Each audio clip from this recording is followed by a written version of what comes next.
Now Yes. I like to draw a graph.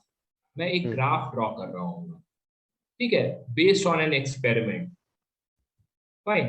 And this graph will be for Young's model, but this is true for all other condition also. Okay. So experiment is like this कि एक wire है और यहाँ पे एक इस तरह से वेट ऐड करने के लिए जगह बना हुआ है. ठीक है, ये लैब में हम करते हैं एक्सपेरिमेंट. इस तरह के वेट्स होते हैं, वेट इस तरह के होते हैं जो इस पे रखे जाते हैं. ठीक है, फंसा दिया जाता है. You just keep on adding weight. इस पे वेट ऐड कर सकते हैं. तो जैसे जैसे आप वेट ऐड करेंगे, ये जो वायर है, मेटालिक वायर, ये इलोंगेट होगा, लेंथ इंक्रीज हो रहा होगा, because we will be applying force perpendicular to the wire and there is tension in the wire which is called as the restoring force divided by area called as stress, due to which okay. So when I keep on adding the weight, basically I am increasing the stress. So a graph between strain and stress when plotted, so initially ये जो graph होगा ये इस तरह से होगा. हाँ, ठीक है. ठीक है, straight line up till a point P. ये रेंज है ना इसकी, जो जिसकी बात कर रहे थे पहले. हाँ, this is proportional limit. Very good. Got it? यहाँ तक समझ में आया? यस. तो this point is called as proportional limit.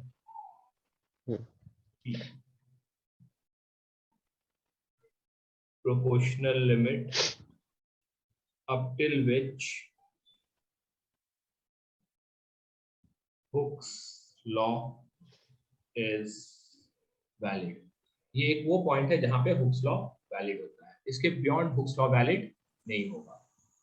But if you further keep on adding weight, यदि फिर भी अभी भी आप ऐड करेंगे वेट को, तो इसके आगे जो ग्राफ का शेप होगा, the graph will be like इस तरह से नॉन लीनियर हो जाएगा. लेट्स से पॉइंट E है यहाँ पे. So this E is called as elastic limit. Means on increasing stress beyond beyond P, the strain will increase rapidly. अब जो होगा स्ट्रेन बहुत तेजी में इंक्रीज हो रहा होगा. Got it? हाँ. इस पॉइंट को हम इलास्टिक लिमिट कहते हैं. ठीक है. इसके फर्दर यदि आप ऐड करेंगे, हाँ, by the way, if the stress is removed, the wire will regain its original shape within elastic limit. Proportional limit के अंदर हुक्स लॉ फॉलो होता है. इलास्टिक लिमिट के अंदर वो इलास्टिक प्रॉपर्टी फॉलो कर रहा होगा. ओके, वो सेम नहीं है proportional limit and elastic limit. तो प्रोपोर्शनल लिमिट में भी इलास्टिक प्रॉपर्टी फॉलो कर रहा होगा, इलास्टिक लिमिट के अंदर भी इलास्टिक प्रॉपर्टी फॉलो कर रहा होगा, but Hooke's law only till proportional. Now इसके आगे यदि आप जाइएगा, ठीक है, इसके आगे यदि आप कीजिएगा तो यहाँ पे बहुत ही like let's say there is a point A. ठीक है, थोड़ा मैं इसे, हाँ, ये हमेशा पी के. इसके बाद यदि आप करेंगे तो up till there is a point A. ठीक है, ये जो पॉइंट ए होगा, यहाँ पे क्या हो रहा होगा कि after E strain increases without increase in stress. Beyond E, strain will increase without any stress or very little increase in stress or very little increase in stress. If the stress is between E and A, then on removal of it, there is a permanent set in the wire. That means कि यदि आप इसे E point को cross कर देते हैं elastic limit को, लेकिन एक A पॉइंट है उसे आप क्रॉस नहीं करते जहां पे एकदम रैपिडली इंक्रीज कर रहा है स्ट्रेन।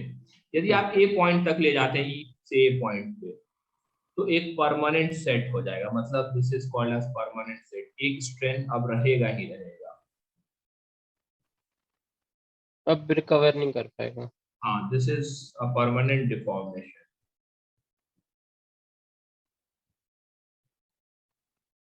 ठीक है, when you will remove it there will be a permanent deformation in the strain। लेकिन आपने एक बार elongate कर दिया तो एक आ गया, this behavior is called as ductility। Okay. किसी भी चीज को elongate करते हैं, ठीक है, जैसे वायर को आप बनाते हैं, लाइक कॉपर को मार के वायर बना देते हैं, that property is called as ductility।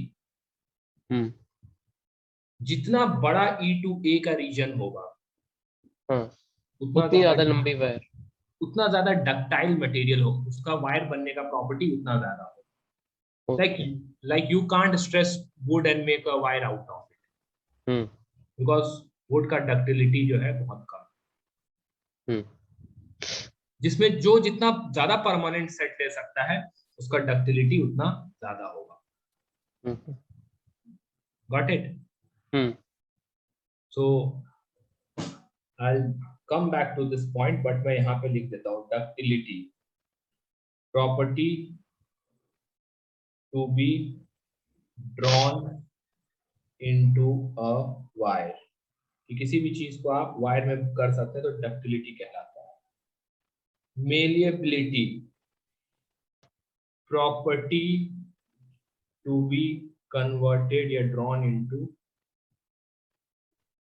जैसे एल्युमिनियम फॉयल होता है, मतलब एल्युमिनियम सिल्वर मेलेबिलिटी बहुत ज्यादा होता है, तभी वो फॉयल इतने पतले में कन्वर्ट हो सकता है। इधर तक समझ में आ गया? परमानेंट सेट समझ में आया आपके? यस। फिर इसके आगे जब हम ले जाते हैं पूरा चीज, if I take it beyond A, ठीक है, इस तरह से इंक्रीज होता है, एक पॉइंट आएगा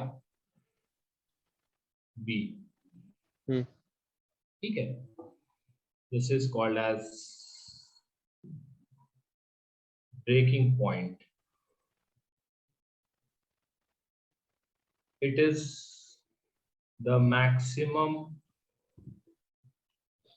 stress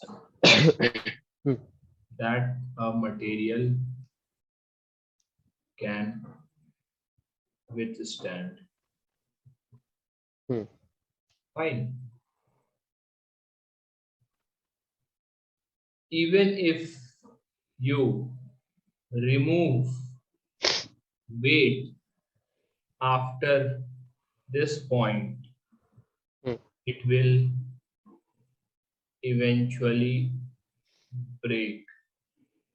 आप जैसे ही A पॉइंट को क्रॉस, B पॉइंट को क्रॉस करेगा, आप ग्राफ बना रहे हैं, मतलब एक कंप्यूटर लगा दिया जो ग्राफ बना रहा है, आपने देखा B पॉइंट को क्रॉस किया, B पॉइंट को क्रॉस कर लिया, अब वो नीचे की तरफ जा रहा है, means you suddenly start removing weight, ये टूट जाएगा।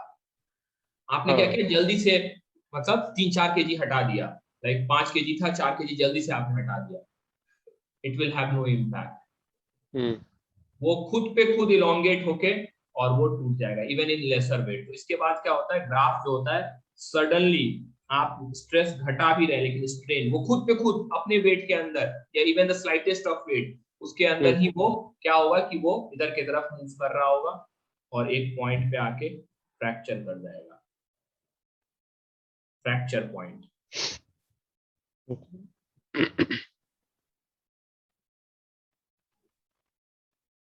Got it? यस। समझ में आया कैसे बिहेव करता है? This is general behavior of material, but it's not necessary that all the material will show all the points। Like there are things which are not ductile. Yes. ठीक है, उसमें permanent set का तो बात ही नहीं होता, थोड़ा सा इंक्रीज करेंगे और टूट जाएगा. Okay. लाइक चीनी मिट्टी का कोई बर्तन ले लेते हैं. फाइन. Yes. तो if you will apply force there, वो परमानेंट सेट और ये सब तो बहुत ही माइन्यूट होगा एंड इट विल ब्रेक. हाँ. फाइन. Right. तो this is a general graph. Graph इस तरह से, मतलब ये पार्ट तो रहेगा ही सब में, प्रोपोर्शनल लिमिट. वो छोटा हो जाएगा उसमें. यदि मेटल है तो ये पूरा एकदम इस टाइप से, जैसे मैंने आपको बताया इस टाइप से, इस तरह से होगा. लेकिन ऐसा भी हो सकता है कि there will be metal like इस तरह से, बहुत ही राइट. ठीक है. दिस इज लाइक ब्रिटल कहते हैं इसको, ब्रिटल. ये ब्रिटल का ग्राफ है. This is a material, ductile material का ग्राफ है. ब्रिटल मटेरियल वो होता है जो एप्लीकेशन ऑफ फोर्स पे वो इलोंगेट नहीं होता और टूट जाता है. तो आप ग्राफ देख के आप बता सकते हैं कि इसमें से ब्रिटल कौन है, डक्टाइल कौन है. Now looking at this graph, suppose this angle is theta. ठीक है. So I can say tan theta is stress upon strain. ये ई मतलब बेसिकली. हाँ, वो जो क्या कहते हैं, मॉड्यूलस ऑफ इलास्टिसिटी. हाँ, मतलब ये जो है इसका स्लोप जो होगा प्रोपोर्शनल लिमिट में. So I can say कि within elastic limit, within proportional limit, tan theta is equal to stress by strain, y axis upon x axis. That is slope is equal to Young's modulus, यहाँ कर देते हैं क्योंकि length है. Young's modulus of elasticity. तो अब यदि इस ग्राफ में आप देखिएगा, so this is like theta 1, this is like theta 2. Theta 1 is less than theta 2. So y1 is less than y2. Yes sir. So किसका यंग्स मॉडुलस ज्यादा है? 2 का ज्यादा है. 2 का ज्यादा है मतलब that is more elastic material. Yes sir. जितना ज्यादा इलास्टिक होगा उतना ज्यादा डक्टाइल होगा. समझ में आ गया? Yes sir. ठीक है. Any question up till here? No sir. ठीक है. So you have understood. Just I'll like to mention this point also. Suppose we have a body, एक क्यूब है रखा हुआ है, and you apply a force like this on this. तो इसके दो कंपोनेंट होंगे, एक इधर एक इधर. Suppose this is theta, this is f cos theta, this is f sin theta. This area, जिस सरफेस पे ये फोर्स लग रहा है उसका एरिया A है. So f sin theta upon A is called as shear stress. Okay. F cos theta upon A is called as longitudinal stress or normal stress. Okay.